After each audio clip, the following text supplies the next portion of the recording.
반갑습니다. 송주준입니다. 최근 들어서 제가 배소연 씨에 대한 이야기를 좀 집중적으로 말씀드리고 있는데요. 우리가 지금 시점에서 왜 도대체 또다시 배소연에 대해서 관심을 가져야 되냐? 이유는 간단합니다. 법원이 최근에 새로운 관점에서 배소연에게 관심을 가지고 있기 때문이에요. 알고 계시는 것처럼 배소연 같은 경우는 이미 다른 어떤 재판을 통해 가지고 유죄를 받았습니다. 관련돼 가지고 지금 이제 막 항소심이나 이런 것도 추가로 또 진행이 되고 있는 것인데, 배수연 자체가 또 의미를 갖고 있는 게 김혜경의 재판에서 배수연 씨가 또 참고인과 증인의 역할을 하고 있다는 거거든요.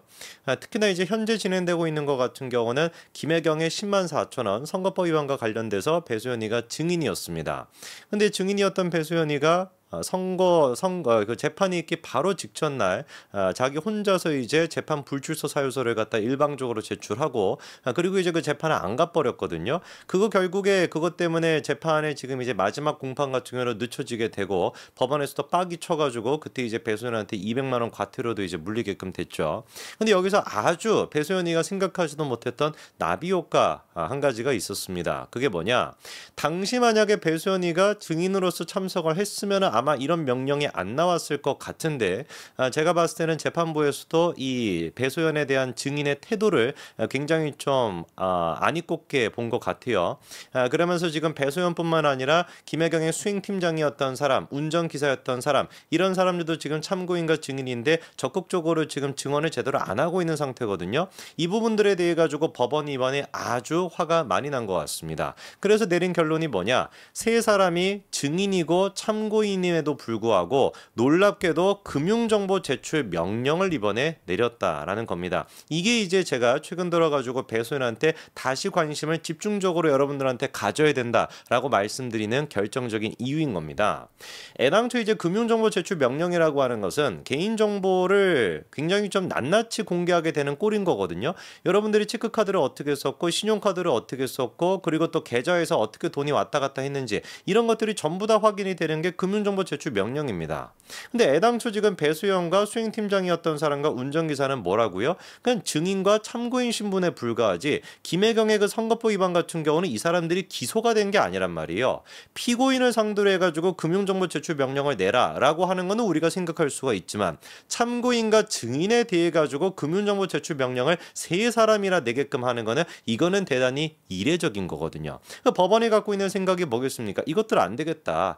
김혜경은 나와가지고 자기는 누가 결제했는지 모른다, 이딴 막 헛소리나 지금 하고 앉아있고, 세 명 증인 같은 경우도 건방지게 막 까불면서, 배소영 같은 경우는 바로 직전 날 지가 무슨 뭐 대단한 그거라도 되는 것처럼 이재명 보고 따라하듯이 그냥 나 못 나가겠다라고 그렇게 그냥 내버리고 안 나오고 이러고 있으니까, 법원이 그냥 어떻게 하는 거예요? 야, 그럼 내가 나서가지고 진실이 뭔지 파헤칠게. 너네 세 사람 뭐 그때 이제 뭐 계좌가 됐거나 신용카드가 됐거나 체크카드 이런 것들 쓴 내역 보면은 삼자 대면 해봤을 때 어떻게 증거가 나오고 어떻게 이제 됐는지를 내가 명확하게 알 수가 있으니까, 그러니까 금융정보 제출 명령 내린 거거든요. 실제로 판사가 이번에 그렇게 얘기를 했습니다. 김혜경 변호사 쪽에서 이건 좀 너무한 거 아니냐, 이 개인정보 소지 그런 거 위반의 소지가 있다라고 얘기했음에도 불구하고, 수차례 판사가 고민해 봐도 증인들의 얘기를 통해 가지고는 사건의 실체를 밝힐 수가 없다 보니까 어쩔 수 없이 금융정보 제출 명령이 필요하다, 이런 식으로까지도 얘기를 했거든요.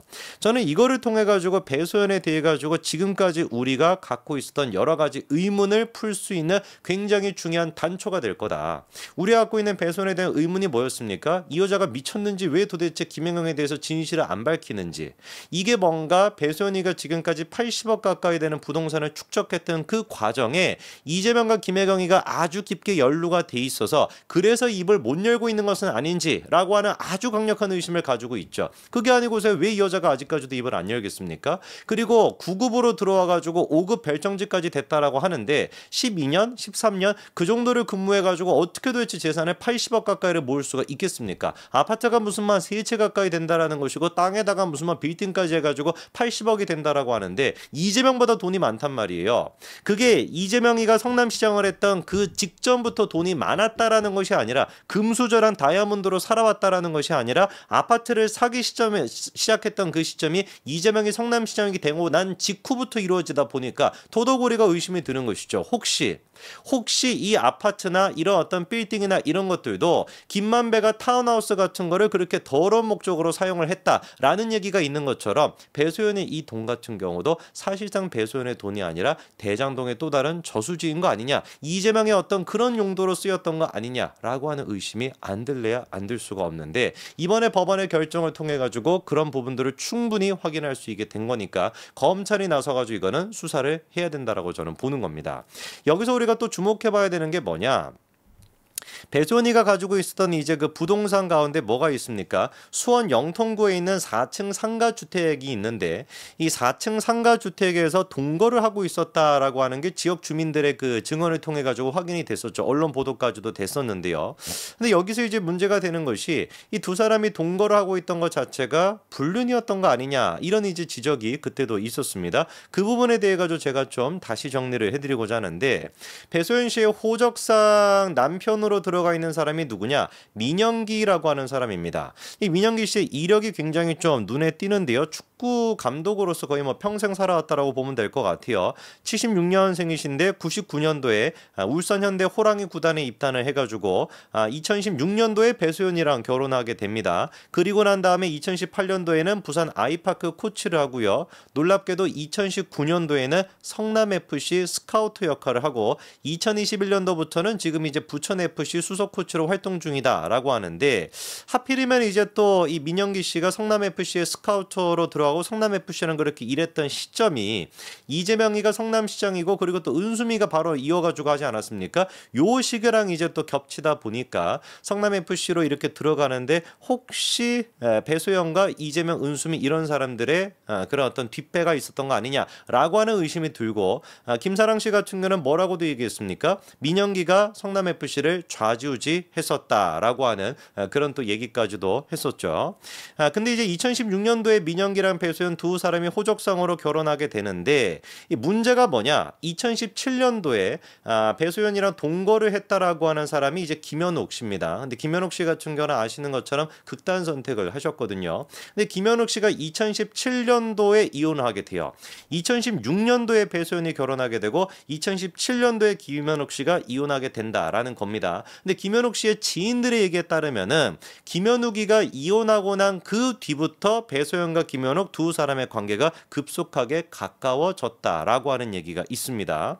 그리고 2018년도에 아까 전에 민영기 씨가 성남FC가 아니라 부산 그 아이파크 그 코치로 가게 된다라고 말씀을 드렸었는데, 2018년도에 민영기 씨는 이제 부산에 가 있다 보니까 2019년도부터 배소연과 김현욱 두 사람이 아까 말씀을 드렸던 그 주택의 3층에서 최근 3년 동안 동거를 했다라고 하는 얘기가 이번에 이제 그 극단 선택을 했다, 그 이후에 지역 주민에 있는 분들의 얘기를 통해 가지고 공개가 됐었죠.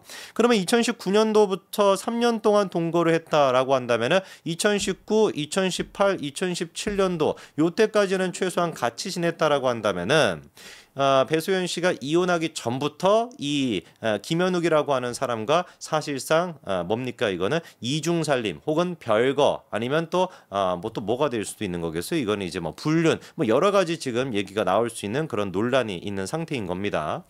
결국에 이제 김현욱 씨 같은 경우는 김혜경 씨 법카 유용으로 인해 가지고 또 연루가 돼 있었죠. 왜냐면 김현욱 씨의 카드가 또 막 쓰였다 이런 얘기가 있었고, 그거는 사실 뭐 카드 깡으로서 했던 뭐 별의별 얘기가 많았었는데, 김현욱 씨 같은 결국에 극단 선택을 했습니다. 이러다 보니까 이재명이나 김혜경한테 수사의 범위가 이게 진척이 될 수가 없는 거예요. 연관이 돼 있던 사람들, 뭔가 연결고리라고 생각되는 사람들이 그때 한 8개월 동안 4명 가까이가 극단 선택을 했던 거거든요. 이러다 보니까 이게 수사의 범위가 이재명과 김혜경까지 못 미치는 거죠.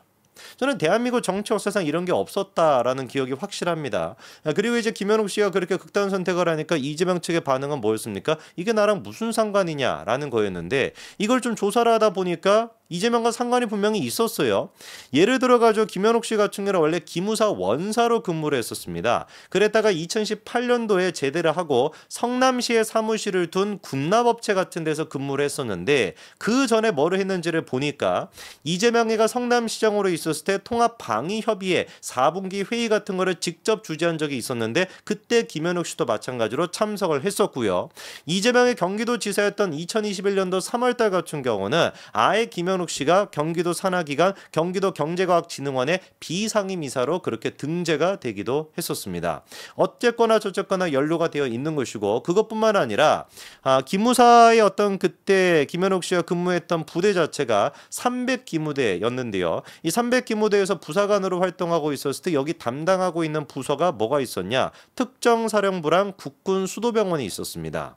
근데 국군수도병원이라고 하는 것이 어떤 곳입니까? 그렇죠. 이재명의 이제 그 아들 이동호 씨가 경남 진주에 있었던 공군 기본군사 훈련단에서 어떻게 된 것인지 그 근처에 있는 의료병원으로 가는 것이 아니라 성남에 있는 국군수도병원까지 와가지고 입원했던 그 시기가 있었던 거 기억나시죠? 그렇죠. 근데 그 시기가 하필이면 어떤 시기였던 거예요? 또 이제 그 김현욱 씨가 기무사 원사로서 국군 수도병원을 담당하고 있던 그 시기랑 겹치다 보니까 혹시 이재명이가 그렇게 아들의 황제 입원이다, 특혜다라고 하는 논란이 있었을 그때 그게 김현욱 씨를 통해 가지고 이루어진 거 아니냐 이런 이제 의혹까지도 여러 가지가 있었죠. 근데 이 모든 것들이 사실상 어떻게 됐습니까? 묻히게 됐습니다. 김현욱 씨가 극단 선택을 하게 됨으로써 이재명 아들의 이제 그 황제 입원 논란 이것 또한 마찬가지로 묻히게 됐죠. 저는 이번에 법원을 통해 가지고 배수연의 이제 그 금융 정보에 대한 모든 것들이 이제 공개가 되게 된다면 이 부분을 통해 가지고 명확하게 검찰이 직접 나서 가지고 수사를 해야 된다라고 봅니다. 도대체 어디서 돈을 나가지고 어디서 돈을 벌어 가지고 배소연이가 그렇게 이재명이 성남시장이 된 직후부터 시작해가지고 잠실에다가 아파트를 떡하니 사고 땅을 갖다가 사고 건물을 올리고 이 모든 것들이 가능했던 것인지 왜 도대체 김현욱 씨 같은 경우는 억울함 때문인지 뭔지는 모르겠지만 극단 선택을 함으로써 이재명과 김혜경으로 수사 범위가 확대되는 걸 막는 그런 역할을 담당하게 됐던 것인지 이 부분에 대한 철저한 수사가 필요해 보입니다. 여기까지 말씀드리겠습니다. 감사합니다.